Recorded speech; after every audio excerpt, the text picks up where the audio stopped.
আসসালামু আলাইকুম বন্ধুরা। তো কেমন আছো তোমরা? তো আমি এখন থেকে গল্প ভিডিও দিব, তোমাদের যদি ভালো লেগে থাকে আমাকে সাপোর্ট করবা। তো গল্পের নাম হচ্ছে একটা গেমের জন্য শেষ হয়ে যাওয়া জীবন। রাত তখন প্রায় 12টা, চারপাশে নীরবতা।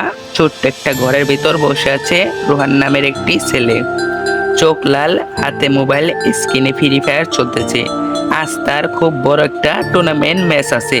তার বুক ধড়ফড় করছে, হাত কাঁপছে, কারণ এই গেমটা এখন তার সবকিছু হয়ে গেছে।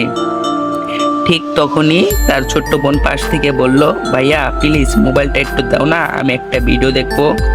রোহান রাগে তাকায়, দূরে যা, দেখছিস না আমি ম্যাচে আছি। বোনটা চুপ হয়ে যা কিছুক্ষণ পর আবার বলল, ভাইয়া প্লিজ একটু দাও না। এবার রোহানের মাথা গরম হয়ে যায়, কারণ ম্যাচটা প্রায় শেষ, লাস্টের জোনে আছে। হঠাৎ তার বোন হাত দিয়ে মোবাইলটা ধরতে যায়, স্ক্রিন কেঁপে ওঠে, আর সেই মুহূর্তেই সে হেরে যায়। 1 সেকেন্ডের জন্য সব থেমে যায়। তারপর রোহানের মাথা যেন আগুনে জ্বলে ওঠে। সে চিৎকার করে ওঠে, বোন তোর জন্য আমি হেরে গেলাম। সে রাগে অন্ধ হয়ে যায়। সে পাশে থাকা একটা ভারী জিনিস তুলে নেয়। তার বোন ভয়ে পিছে যায়। ভাইয়া আমি তো, এই কথাটা শেষ হওয়ার আগেই